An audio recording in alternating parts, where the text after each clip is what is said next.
Welcome to Beekeeping Today Podcast, presented by Bee Culture. Beekeeping Today Podcast is your source for beekeeping news, information, and entertainment. I'm Jeff Ott. And I'm Kim Flatham. Hey, Jeff and Kim. Today's sponsor is Global Patties. They're a family-operated business that manufactures protein supplement patties for honeybees. It's a good time to think about honeybee nutrition. Feeding your hives protein supplement patties will ensure that they produce strong and healthy colonies by increasing brood production and overall honey flow. Now is a great time to consider what type of patty is right for your area and your honeybees. Global offers a variety of standard patties as well as custom patties to meet your needs. No matter where you are, Global is ready to serve you out of their manufacturing plants in Airdrie, Alberta, and in Butte, Montana, or from distribution depots across the continent.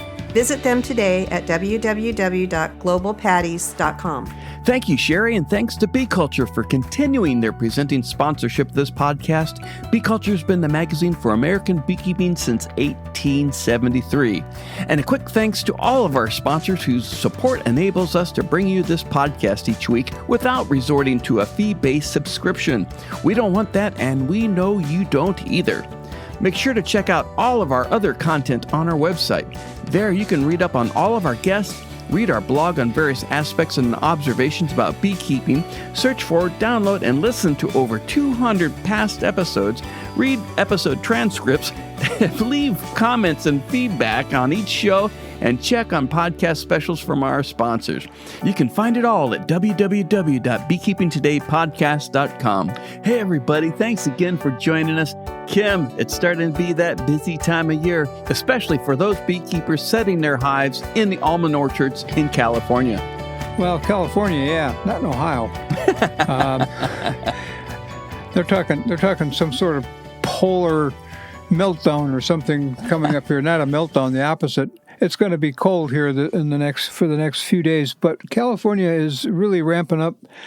Those people who have had bees inside all winter are able to take them out. They're busting. They're getting ready to go, and people are shipping them to California from parts all over the U.S. getting ready for almonds. I've talked to a few people who have got them in the almonds already.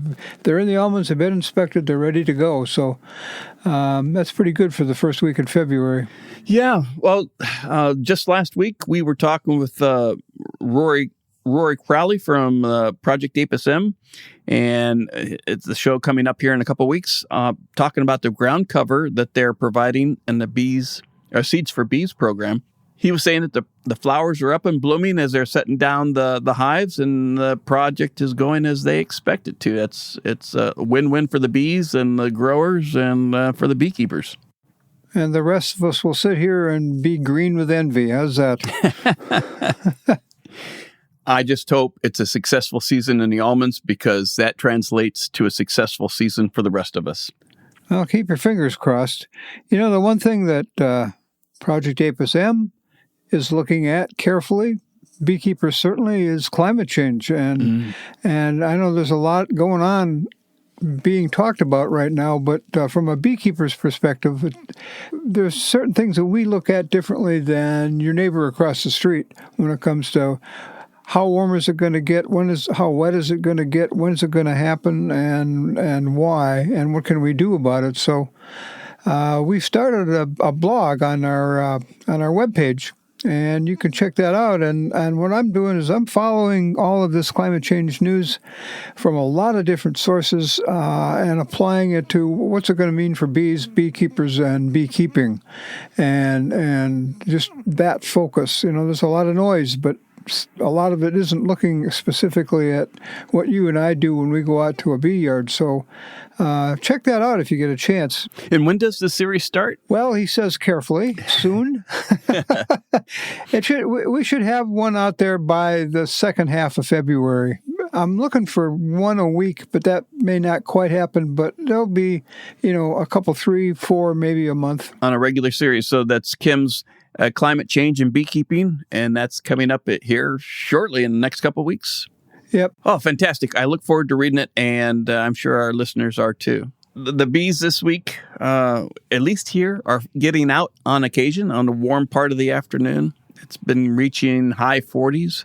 So they've been bringing in some hazelnut pollen, and it's really good to see them flying. And they've got a couple dead outs that I've written about in our blog, and that's always sad to deal with, but it's always, a good sign of spring to come is seeing those bees start flying. I haven't had that yet. I'm patiently waiting. Coming up on today's show, we have Andrew Bax from the UK. He's come up with a new hive design, Kim. Yeah, I took a look at that. It's kind of interesting, the way he made it work. I got the book and I took a look at it, and I'm anxious to talk to him. All right. Well, I'm looking forward to talking to Andrew as well. But first, a quick word from our sponsors. Looking for feed supplements for your bees? Look no further. From Hive Alive's unique liquid blend to our fondant patties, you can choose from a wide selection of high-quality honeybee feed supplements tailored to your needs. From our unique liquid blend, which has seaweed extracts, thyme, and lemongrass, to our Hive Alive pollen patty with real U.S. pollen and a complete range of essential amino acids, trace minerals, and vitamins. We have everything to improve bee health and productivity. To learn more about each of our quality products, visit your local beekeeping store or visit the website www.usa.hivealivebees.com. Do it today. Your bees will thank you.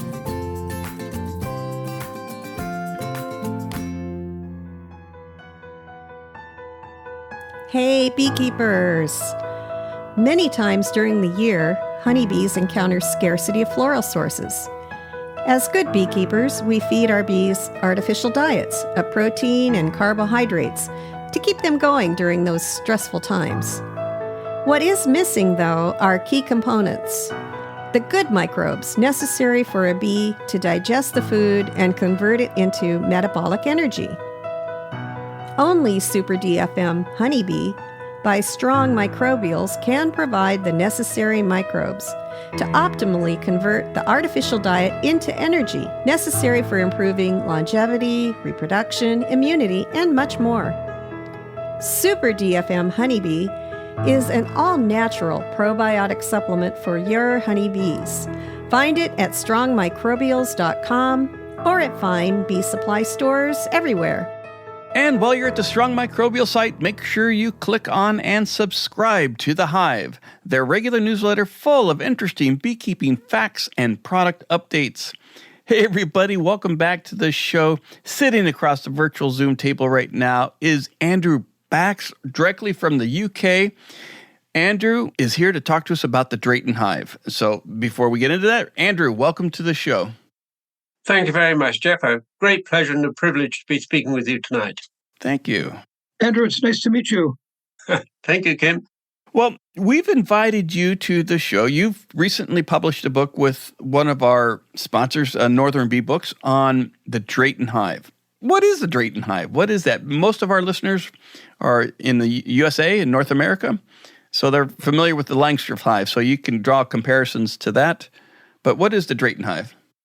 Well, the Drayton Hive is a reaction or response really to a situation I found myself in, which I discover is now very common. I started keeping bees about 40 years ago. And in the usual process and traditional beekeeping, I was harvesting considerable amounts of honey. Terrific time I was having. And then I had a slipped disc from all the lifting. I really damaged my back quite badly. 4 years before I could stand upright again. And I was persuaded this pastime should really move on to something else. Anyway, 10 years or so later, I couldn't stand anymore, and I got some more hives. I got some worry hives. I thought they were smaller. I could cope with them all right, which of course I could, but then I found other problems. Well, I found them as problems, largely to do with brace comb. I thought the idea of the concept behind the worry hive, which was somewhere in the 1880s, I think, was originally designed. Well, it could have been a lot better. I moved on to horizontal top bar hive. Again, brace comb I found a big problem. And I thought, why on earth don't these hives have the usual movable frame, which I think Langstroth invented. Was it him? I'm not sure. So I thought, building on more ideas of that sort, I ended up by building a horizontal hive using what in the UK we call the national frame dimensions. It's a little bit smaller in some ways than Langstroth. Same principle though. I put in a lot of insulation in the hive. I long since decided honey wasn't my motive. I was just interested in bees. I liked the presence of bees in my garden. I got a little orchard. In fact, during those long years when I didn't have any, I felt quite bereft from not having bees around me, or none that I felt responsible for. And it went on from there, and I discovered that other people had this. I built this thing just for myself, that other people recognized the problem and the potential solution. I don't think there's anything unique about it. I just pinched everyone's ideas, put it together in one new hive. And, well, there has been quite a lot of interest in it. You point out a common problem, especially as beekeepers age, and even from an accessibility standpoint for disabled beekeepers, the lifting of the heavy supers and trying to find an alternative to heavy honey boxes, heavy brood boxes, no matter what time of year. So it's fascinating that you came up with this, and you based it on the national frame size. Which in our case, an inch is, the frame is 12 by 14. That's the deepest version of it, which is just a bit in comb area. It's just a little bit bigger than a Langstroth deep, I think. The other thing about this that I like, a lot of people are looking at what's going on in hives year-round right now, and your hive is insulated all year round. You've got your insulation on all of the time. And definitely during the winter, it's important, but people are beginning to see that it's easier for the bees if it's insulated during the warmer months of the year also. So you've got that advantage. The thing I like about this hive, so people can look at it, is the entrance in the front of the hive, halfway up from the bottom to where the roof starts. And I've never seen a hive that did that. And in your book, you say that concept actually helps keep the hive cleaner. Well, I can't myself point to the evidence for this, but I'm a member of a local natural beekeeping group, quite a flourishing one here in Oxfordshire, in the UK. And there's a lot of research and scientists indeed among that group. And they have been pointing to evidence to suggest that they actually do recommend, based on what they see in free-living bees and colonies, that most choose, if they have the choice, to go for two small holes, and not on the ground, but not on the base of the colony, but higher up. And it would appear, so it would seem, I honestly can't show evidence of this, that whatever it is, it stimulates some reaction to keep it debris clear. Indeed, I had an incident myself last summer where the comb collapsed on the ground onto the floor of the hive. My fault, I think. There was honey and dead and dying bees everywhere, complete chaos. I was unable to get into the hive for a couple of days because I had other things going on. And when I went back 2 days later, it actually cleaned the whole thing up. And this is one of the hives with, as I say, an entrance, actually about it is halfway up, I suppose. Well, the other thing, Jeff, I don't know if you noticed when you looked at the book, if you have to get into the bottom of the hive to clean it, very clever idea. The hive sits on a stand, and the hive is on the stand. The floor of the hive is hinged on one side, and it collapses and it opens up, and there's enough space below it, on the hive stand that you can get at the bottom of the hive if you do have to clean it. Another very clever idea. I'm impressed with how easy you make this. Well, I just draw a little caveat on that. I mean, it's a nice idea, and it does work. But the fact is, of course, bees cover the inside of the hive with a layer of propolis. So the floor is actually stuck in place. So you have to give it a bang to release it. And that can be quite exciting for the bees and for the beekeeper. But, it does the job. I would guess that all you have to do is remove a couple of frames, and then with a fairly long stick, you just hit the bottom on the opening edge, which is probably the most satisfactory for getting it open. That's exactly how you do it. And I have a long Langstroth hive. The bottom is not latched like that and not hinged like that. And I saw that and I thought, well, why didn't I think of that? I thought that was a brilliant idea. I like that part of the hive. Makes the spring maintenance much simpler. Yeah, And then it is a long hive. I want to say, was it 18 frames? 18 frames, yeah. It holds, and you call them nationals. Your frames are a little bit bigger than our deep frames and in our deep boxes, but you don't use foundation.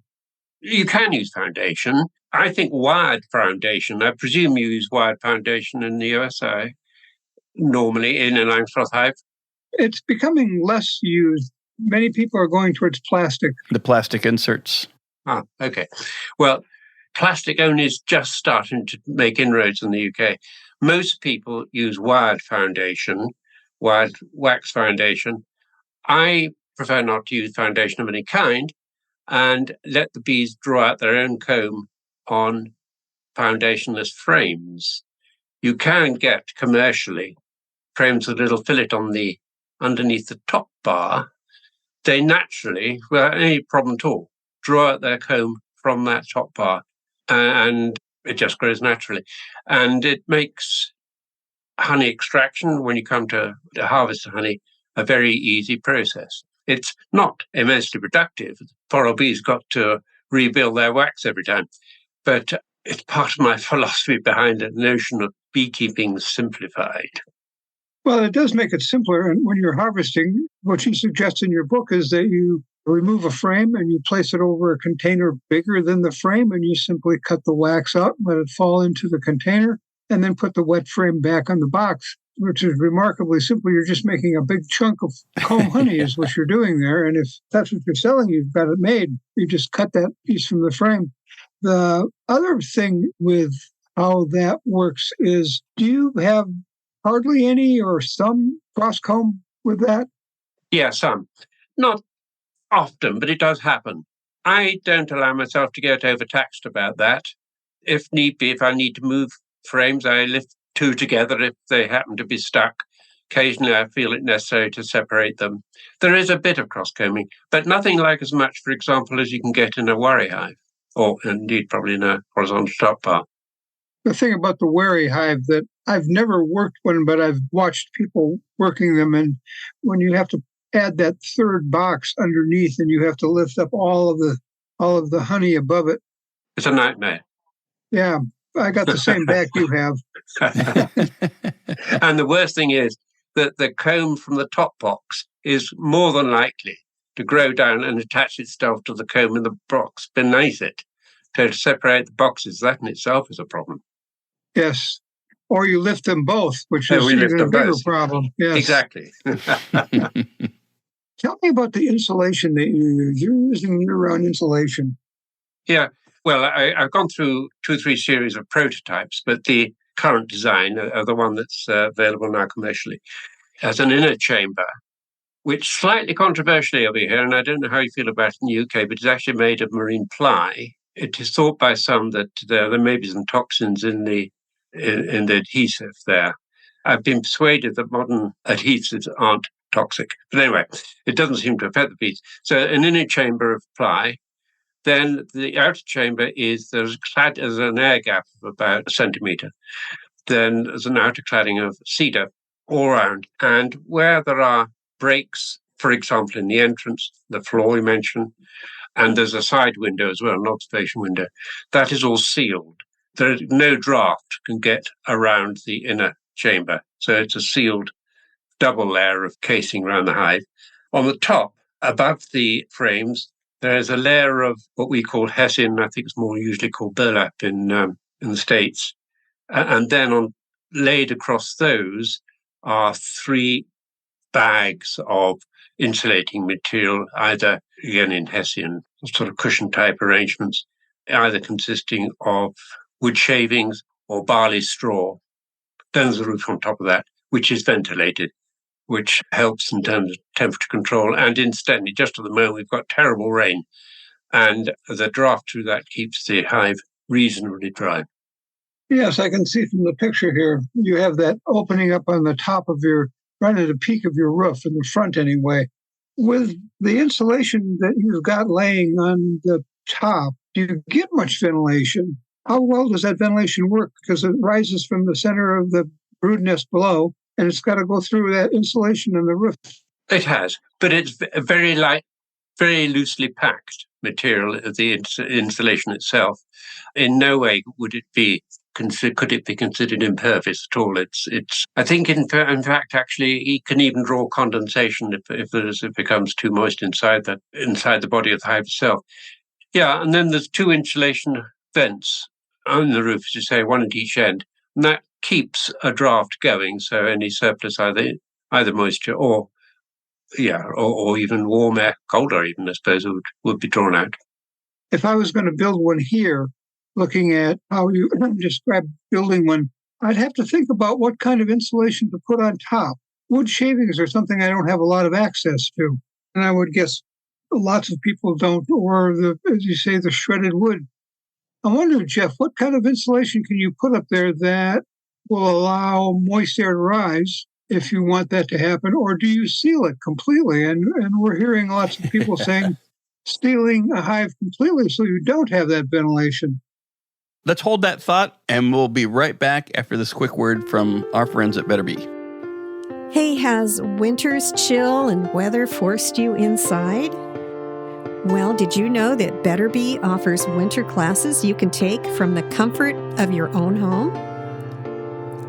Our classes are taught by Dr. David Peck and Eastern Apicultural Society Master Beekeeper Anne Fry. Our classes range from basic courses on essentials of beekeeping all the way up to specifics on planning for the seasons ahead and for your success. Visit betterbee.com/classes to view all of our upcoming learning opportunities. So, Kim, you asked before we took the break if you want to have a seal. Well, I'm just kind of referring to the controversy that's beginning to go on over here on do you keep your hive sealed or do you allow ventilation? And there's 2 schools of thought here, and they don't talk to each other very well. So I'm wondering Andrew, what your thought is on ventilation, because you're providing it, and it must be working for you. I definitely think it should be unsealed. I think putting a ceiling across the top is quite likely to result in condensation, which can be a killer, certainly towards the end of the winter. I'm all for allowing the whole thing to, as it were, breathe.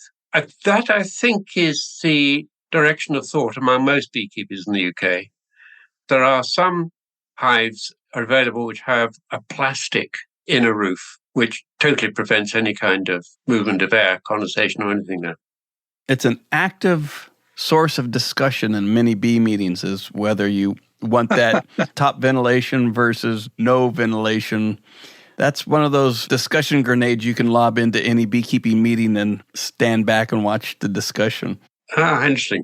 I kind of look at it. Tom Seeley's book, when he talks about ventilation, tree cavities don't have any. They also don't have a lot of condensation up. They have it down very near the entrance. You would have condensation probably very close to your entrance, which is right in the middle, up and down of your box. So I'd have to try it with and without, see what would work. The debate in the UK often surrounds polystyrene hives. I don't know if you have many in the UK. Yeah, I'm sure you do have them in the US. But commercial beekeepers are tending to use polystyrene hives in the UK. People who don't use polystyrene often deride the material for the likelihood of condensation being a real problem, particularly in winter. With the polystyrene hives? Yeah, they're not absorbent. But they also don't have ventilation, correct? I think you're right. I don't know. That's interesting. I know it's a big topic of discussion where I live in the States. I'm in the Pacific Northwest. It's damp all the time. It's much like the UK and maybe Scotland, where it's moist and gray most of the time. I'm always concerned about condensation in the hive as well. In a damp environment, how do you balance the moisture needs of a colony? So I don't have a damp enough environment that ever enters my discussion. So the other thing I wanted to ask, one of the pictures in the book shows a queen excluder. Are you using that to isolate the brood on one end or the other? That was the plan. I must admit, with my own use of hives, I'm starting to not use the queen excluder. Just allow the nest to settle itself more or less in the hive where it wants to, which is in the middle, usually. Not quite so convenient as being towards one end, but, it doesn't trouble me that much. In terms of bee welfare, I'd like them to sort out their own way of living inside one of those hives. It doesn't worry me too much. It's just another factor. So although I offer it, I don't use it myself. Well, I can see where if you're making splits and divides, that might be something you want to incorporate for a short period of time. And when you're pulling out frames with brood and bees and then replacing them with empty frames, it would be beneficial, I think. But on a long hive, your hive isn't terribly long, 18 frames. So the middle is probably the middle 9. And you've got honey on both ends then, right? Exactly. That's the disadvantage. If it's perceived as a disadvantage, that's what you've got to bear in mind. In the book, you have complete plans for the hive. Is it also available on a website where people are making adjustments, making variations, or is that publicly available and debated, or is it? It's certainly available. There is a website, www.draytonbeehive.com. It is designed, the website is presented for a primary viewing by UK beekeepers, but, the principles apply equally.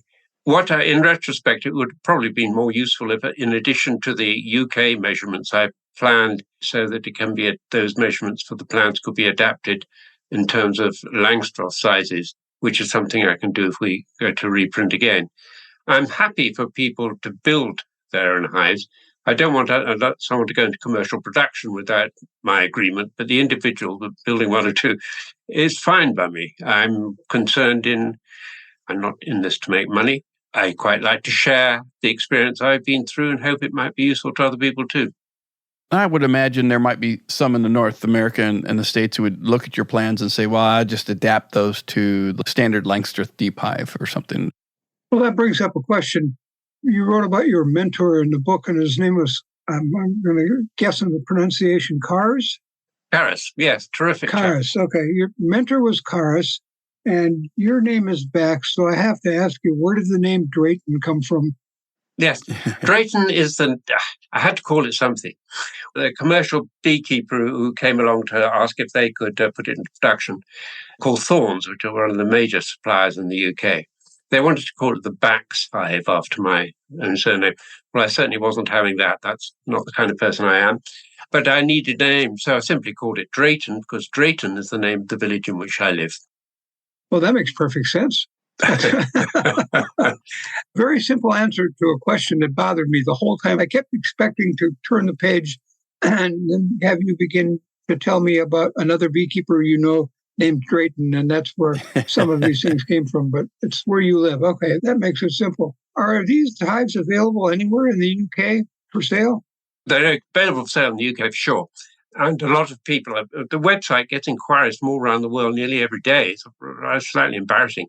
It costs, the hive itself is quite an expensive thing to produce, complicated to produce and therefore expensive. But what's worse is transporting it. Even though this is quite a small country, the prices are horrible for delivery from one end of the country to the other, which is one of the reasons why I went on to produce plans so people can build their own locally. And indeed, I think there's quite a lot of interest in Sweden, of all things, for this hive. By the time we've shipped it out to Sweden from the UK, that just makes no sense at all. That's like many people here in the States have the AZ hive. By the time they get an AZ hive, a complete hive shipped from Slovenia or wherever that's created, it's a very expensive proposition. Yeah. When you receive feedback on the Drayton hive, what is the one overriding comment that folks comment about, and what do they like? Well, actually, subliminally behind it all, I had some idea about the visual appearance of the hive, and that's their first reaction, particularly when it's made out of cedar, which has this lovely, soft, warm glow and a beautiful aroma in the right context. When it's been unpacked and people owned it up, that's what they first remark on. So it is appearance. And I'm not expecting people to have 20, 30 hives, Drayton hives, maybe 2 or 3 in a garden, which is where most people, particularly of my age, have their hives. I've actually got some hives. I've got some in my own garden, some in someone else's garden, but most people only need 2 or 3. And so something that looks good helps there. Oh, it's a very beautiful design. Often enough over the years, I've heard people a husband and a wife, and the wife complain about those ugly boxes out back. Yeah. You have to hide them somehow. Well, this one you get to show off somehow. It's a very attractive setup. Yeah. What I hoped to do was to allow the natural cedar to weather in its own way, and it takes on a kind of greyish, silverish hue and falls into a landscape like that. Unfortunately, in our climate, in the winter, it attracts mold. So I've stopped, I've had to apply wood treatments to it, which is against my natural instinct. But even so, you do get a good even colour and you can choose your colour. What have we missed about your hive that you would want people to know? Oh, well, perhaps I could mention my own personal philosophy. Having gone through the whole business of approaching beekeeping as almost as a business, as indeed I was when I first did. I was making money out of it, and this was one of my satisfactions. I no longer do that. I've made my money. I don't care. I don't need any more. But I wanted to enjoy it as a hobby without intruding into the many other things I get involved in. So I wanted to make the whole business simple. In fact, my slogan and title of the book is Beekeeping Simplified. So I personally, for example, don't do the regular inspections to anticipate, see the signs of potential swarming. I'm actually quite relaxed about swarming. I regard it as nature's way of requeening. I believe it is adopting the more sort of natural beekeeping philosophy in the sense I don't think it's a good idea to shift colonies of bees around the country. I like them to be indigenous bees. I mean, if a bee swarms, but by definition, the queen's going to be mated by local drones, familiar with the local crops and the conditions there. I don't treat my bees these days. Only once have I suspected, I assume Varroa is everywhere, and I assume my bees have got it to a certain degree. Only once have I had a hive die out from what I suspect was Varroa. I assume that the other colonies have got it and they're coping with it. I've had on one occasion deformed wing virus too, and that killed 2 hives, 2 colonies. But I when it's become necessary to restock, I do so always with swarms, local swarms. I collect swarms actually for other people as well. I'm a local swarm collector and help other people stock their own hives, but always with swarms. I greatly enjoy swarms. I think they're tremendous. I get great satisfaction from securing them and hiving them. Yeah, and I let the bees get on with living their own life without too much interference from me. I always leave quite a lot of honey in the hive when it comes to winter. I can't resist, though, topping up with a bit of extra feed, and I lose my nerve around the middle of February and give them a bit more, just to make sure they get through into the next season. Well, I like the phrase you used in the book, relaxed approach to beekeeping. That sort of sums that up. Probably the 2 attributes that I most appreciate are the fact that it's a long hive and I'm not having to do a lot of lifting, and you are replacing a fair amount of old wax every year just by the way you harvest. So you're keeping fresh wax in the hive. I'm not working too hard, and I don't have to lift anything. I think that kind of sums it up. There is another feature which I appreciate myself in particular, because it was a problem for me when I was having what we describe as national hives, in other words, the box hives, and it applies also to warrior hives. In the winter, stacks of supers in my shed when I actually wanted my shed available to other things, and that was a damn nuisance. Anyway, so one of the features of the Drayton hive is that by definition, it doesn't have supers. It has all the frames stay inside there.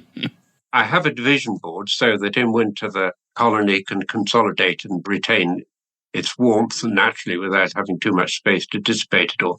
But the 18 frames remain in the hive all year. Kim, I see a Drayton hive in your future. Hey, I kind of like this. I'm going to have to find a woodworker, though. A hammer and a chisel in my hands are dangerous weapons. I have no woodworking skills at all. So I'm going to have to find somebody, but I'm going to look. Well, Andrew, it's been a great pleasure having you on the show today. talking about the Drayton Hive that you've designed and built and has made available through your book on the Drayton Hive, available from Northern Bee Books. Thank you. Thank you very much, Jeff. And thank you, Kim. Thank you, Andrew. The look of the Drayton Hive is really beautiful. I really like the look. It has a really sharp appeal. I can see it in a garden somewhere. Yes, it is attractive, practical. It's a long hive. There's no lifting. And apparently very functional because, he's been using it for several years now, and it seems to be working pretty well for him to do the things that he wanted it to do. So, yeah, like I said, I'm interested in looking at one. I like it better than just a long hive. I like the bottom that you can drop out and clean off. That's fairly clever. And I'm going to look a little bit different on insulation. I'm going to look at that and see if maybe there's something there that could be changed, but maybe not. I'm not familiar. I have no experience with the national frame size. So that's a little bit narrower and deeper than a standard deep Langstra. Is that correct? Yeah, it's almost square and it's big. He's running it just with maybe a starter strip and letting it natural comb. So you couldn't extract it if you use those designed directly. You wouldn't extract it like you would for spun honey.